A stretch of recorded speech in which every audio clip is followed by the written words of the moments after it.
Okay, we start. Yes, we have hello, everybody. My name is Horror Gamer Alex, and welcome back once again to Outlast Murkoff Account Comics. So last time we read 3 and 4. Gotta find out what happened at the end of Outlast 1. So, Billy is gone. Billy and Miles Upshur gone. Walrider, though, is still out there, except now his new host body is a bunch of black ants. There's also another person of interest now in there. Someone named Simon Peacock, who was formerly a member of Murkoff, but then he became a whistleblower and kind of helped inspire other people to become whistleblowers. Simon Peacock himself is a little weird, mostly because he seems like he's been part of some sort of experiment. His body looks almost zombie-like it's a decayed walking corpse almost. He doesn't like Walrider or any of the other things we've seen from Murkoff yet. But now we are on to part 5 and then Epilogue, the last 2 comic issues for this comic, and then that's it for Outlast. Because there's nothing else now, because Outlast Trials is still not out here yet. Hell, we haven't got a trailer or any information in a while. I'm hoping these next ones should give us some light to the Outlast 2 game, because that one was the most confusing. My main theory from that one was that these metal towers made by Murkoff Corporation was causing hallucinations for everyone in the village and such. That's why they were going all paranoid and almost lunatic-like, especially about their religion and such. And at the end, our character Blake helped his wife give birth to the Antichrist and looked like the world was ending. I still don't believe that his wife was even giving birth to a child, and I don't believe the world was actually ending at the end of that game. I don't believe it. I think it's just all hallucinations caused by Murkoff. But I'm hoping these will either shed light to my theory, or completely shut me down. Who knows? Let's get into it, y'all. Zoom in. 175. Murkoff account number 5. Temple Gate. Got a pregnant woman. Well, this is what's at the top of all of them. Arizona. He ain't gonna let us get away. Every step we take, the less power he got. We'll get to the wicked part of the world, and God himself ain't ever gonna be able to find us. Resident of Paul Marion. Do you know if Yeshua HaNashri was a real person like in the Bible? Never heard of him. When's that book report due? Thursday? You're getting an early jump. Figured I'd be too beat to work on Wednesday. Did transfusion and all? You didn't touch your dinner. I wasn't hungry. It's not like I need the extra calories. Alice, honey, that's crazy. You're a string bean. A beautiful string bean. Shut up, Dad. God. Hey, there's somebody messing with our mailbox. Oh, I think that's Simon. Hey! Your daughter is connected. Interesting. FBI on site. My partner and I had agreed not to investigate the coordinates Simon Peacock had given us. Turns out I was lying.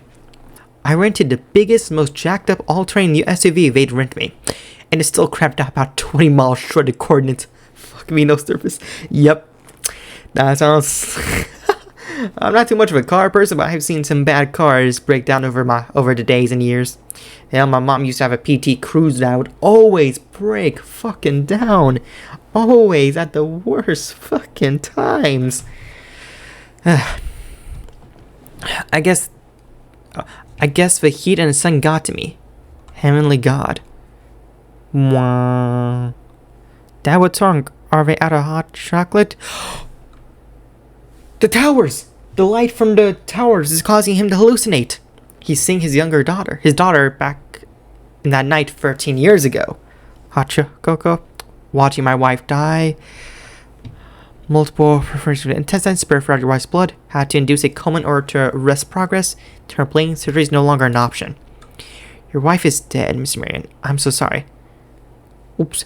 Aye. I'm so sorry, honey. I didn't mean... What the fuck? We don't want no trouble, mister. I'm just going to take your pistol. Who are you? Hey, take it easy. Jesus fuck Christ. Don't you take that name in vain. In vain.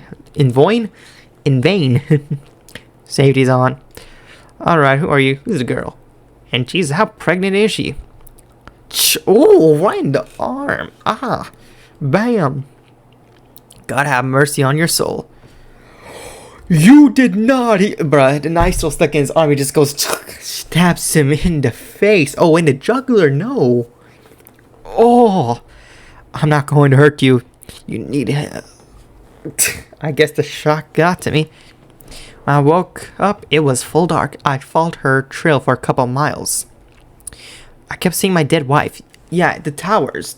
The light from the towers, the microwave waves, are causing him to hallucinate, like what was happening with Blake.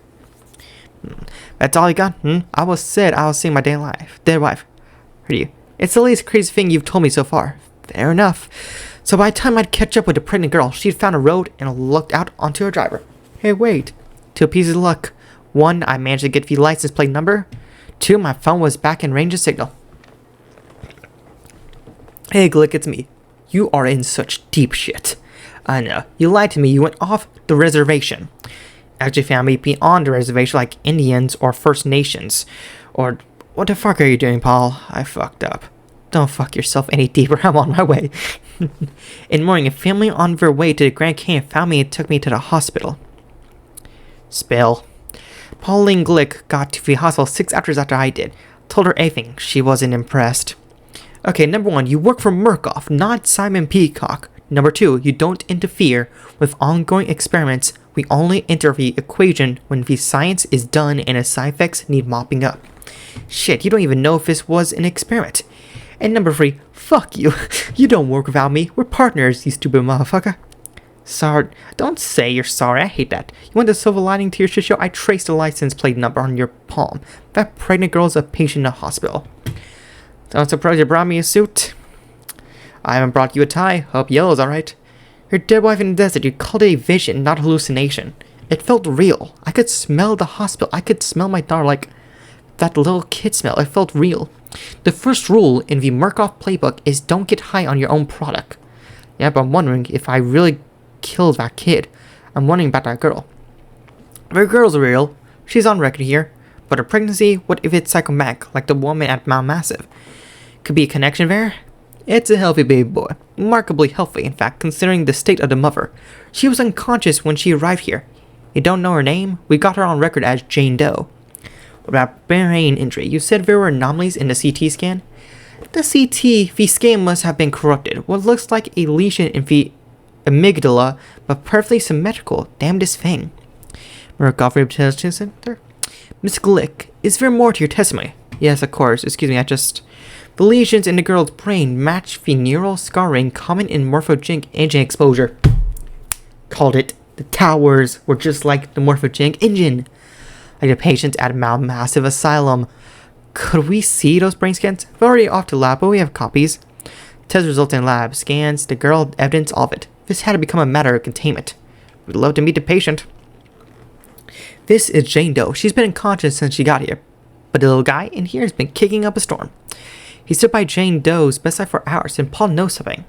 Is that a tattoo on her chest? A globe? No, wheels. Wheels within wheels. That's biblical from the book of Ezekiel?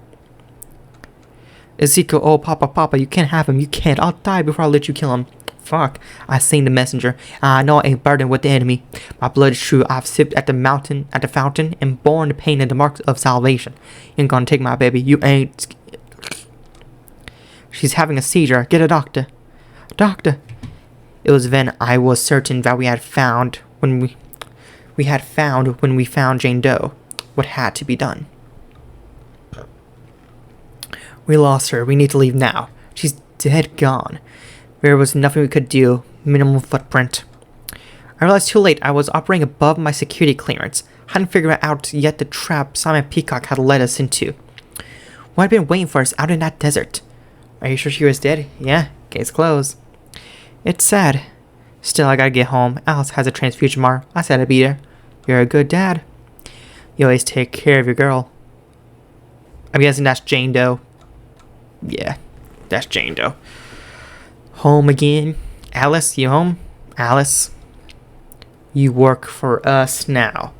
Severed finger. We still had to clean up that body Paul left in the desert to boy. We grid searched a 40-mile radius surrounding his abandoned rental vehicle. We didn't find Dick. We never found out what happened to that body, if it in fact ever existed. Oh, Marta. If you guys remember, Marta was like Papanov's executioner. She was told to have this pickaxe weapon that she used to kill people. It looks like that's what happened. Yep, Marta dragged the body away. And it seems like, I don't think Murkoff has Alice, I think it might be Simon. Okay, so this gives a little backstory before the end of Outlast 2. So this is like a prequel to Outlast 2 for this issue. Okay, that's interesting. Now, there's only one more comic left, the Epilogue. Let us check this out and see how we conclude. Oh wow, this is going to be short. It's only 13. Jeez. There we go, my child. Every last drop of salvation, your children are waiting for you in heaven. God is not poor, half measures. Oh, there's Father Knopf. I'm guessing that's his dead congregation. Because we saw a lot of them were just like straight up dead at the end of the game. The storm is abating. All these undeserved blessings. Oh yeah, because there was a giant storm at the end of the game that we had to find shelter from. And we went to the church to do it. Guessing that's Father Knopf going to the church. And there's the towers. Oh, wait a minute. Black Ant. That's Walrider. That's Walrider. Whoa. Wait a minute. Remember at the end of Outlast 2, there was a giant explosion that we saw. At the very end. It looked like the world was ending or something like that. At least that's what it kind of looked like to Blake when he was holding the baby, and it looked like the world was ending. Like the sun had just like consumed the earth or something. No, I think what happened was the explosion from the tower made it look like made him think that the world was ending. And the thing that destroyed the tower was Black Ants, which we know is actually the host of Walrider. Walrider was in Arizona during Outlast 2. Oh, that is a big story mark right there. Whoo! Whew. 7 hours later. Where's Paul Marion? Sorry, Agent Click. He's still not answering. Send people to his house. He was in Templegate weeks ago. Somebody outside Murkoff connected the dots between Mount Massive and Templegate. They've been feeding Marion information. That's no good. I put my money on Simon Peacock, and if we find him, he'll put electrodes on Simon Peacock. How many bodies we look at? Hundreds. It'll take us days to get them all sorted. A lot of these local corpses show signs of cyanide poisoning. Oh, they killed themselves. They gave themselves cyanide poisoning. So they could be in heaven. God damn, this guy's heavy. That does look like cyanide. Oh yeah, that's Father Knopf. He didn't die from cyanide. He slit his own throat with a knife at the end of Outlast 2. But yeah, that's Father Knopf. Yeah, a lot of them got creative about dying. For woman's the real mystery. Oh, that's Lynn. That's Lynn. Multiple traumas took a lot of whatever killed her to get the job done. By her teeth, I guess she's not a local. Yeah, that's Lynn. That's Blake's wife. This is her, right? Lynn something. Last name sounds like a crustacean you're not supposed to eat. Langerman. How did you know? She was at the hospital last week asking questions about the escaped Templegate woman. Faking Paul Marion. He was supposed to make sure she and her husband, Blake, didn't find a place. We got one breathing here. And I only am escaped alone to tell thee. Is that from Rafikon? It's actually from the Book of Job. By the way, Moby. I know what it is, Agent. You don't have to try to impress me. Oh wait, holy shit, it's him. It's Blake. Those eyes are all pupil, completely catatonic. Okay, so that explosion, all the hallucinations, caused his brain to basically go full-on catatonic. What's the closest black facility with ME, compatible forensic psych? Elrich? Afraid so. Well, take him there. We need to dig in his head. Don't be gentle. They rarely are. Okay, so Blair did survive. And of course, there's no mention of a baby, because I'm guessing he didn't actually have one. Because like Lynn said, there was nothing there.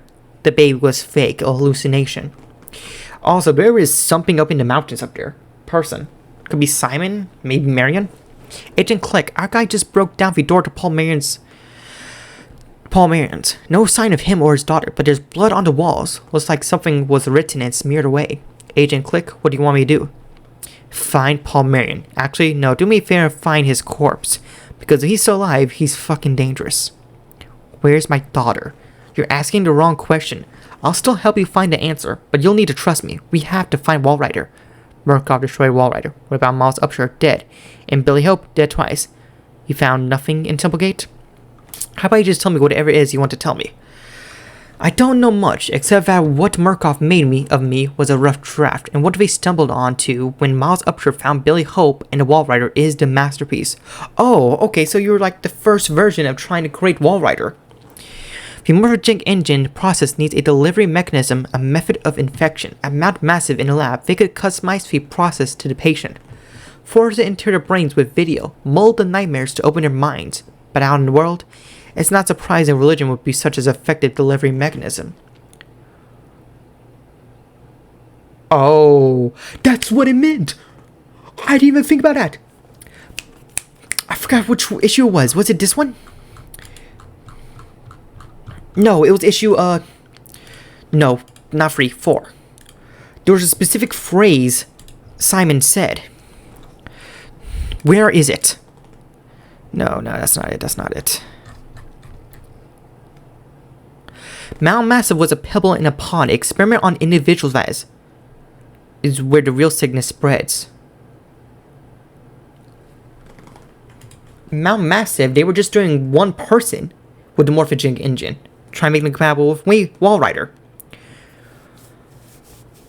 But Temple Gate was an whole entire fucking village and town. That makes sense now. It's not surprising, yeah, we're at gods communicating with men, gods dividing themselves into components that men could understand, a trinity. Even in Temple Gate, they practice the sign of the cross. It looks like he's doing a cross. Yeah. In the name of the Father, and the Son, and of the Holy Spirit. And then we got Dr. Warnick, Wall Rider, then Father Knopf. Wall Rider's not dead. Father Knopf's experiment with him and his whole town and congregation is over. Dr. Warnick was killed by Wall Rider. We know that much, at least. And Wall Rider's still alive. He's just now in the host body of ants. Amen. That's it? That's where you're gonna leave the comic? The comic? What happened to Paul? What happened to the daughter? What happened to... What? No. Outlast, why must you do this to me? At least this answered my question at the end of Outlast 2 if anything was real or not. It turns out I was right. My theory was right. The towers were causing hallucinations, just like the morphogenic engine. What I was surprised by was that Wall Rider was there and was actually destroying the tower at the very end of the game. But Wall Rider is still out there. Except now his host body is a bunch of black ants. Which is still very deadly. And there's also now Paul Marion, Pauline Glick, and also Simon Peacock. Big names of interest I hope to possibly see in Outlast Trials. But I would not bet on it. If I remember correctly, I think Outlast Trials is supposed to take place during like the Cold War. So probably stuff involving like MK Ultra and stuff. So that's it. That's the last of the comics. Wow, this was fun. I liked making these videos. This is my first time doing a video on this channel that's not comics, besides stuff of me just like giving news about the channel and such. Like any changes I might be doing. Like a channel name change or something. No, instead, this time, instead of gaming or doing that, I'm reading out a comic. Originally, I wasn't going to do this, but I was like, you know what, I played Outlast 1 and 2 and try my best to comb through it and explain as much of the story as I can through there. But there were still so many unanswered questions at the end of Outlast 2. I was like, you know what, I need to read these comics, and better yet, let's read them with my audience, with my viewership, so they can try and understand the entire story together. And I feel like that is what we've been able to do by the end of this last comic. But this was a lot of fun. And sadly enough, there's no more Outlast. Because Outlast Trials is not out yet. That one is still in like development or something, or possibly delayed. But when that game does come out, you can bet I'm going to be playing it. Whew, this was a lot of fun. You guys can already guess what I'm playing next, since I probably just finished Resident Evil 3 Remake. So, of course, I'm going to be playing Resident Evil 4 next, but I'm also going to play another game. I'm going to play a game called Little Nightmares. It looks interesting.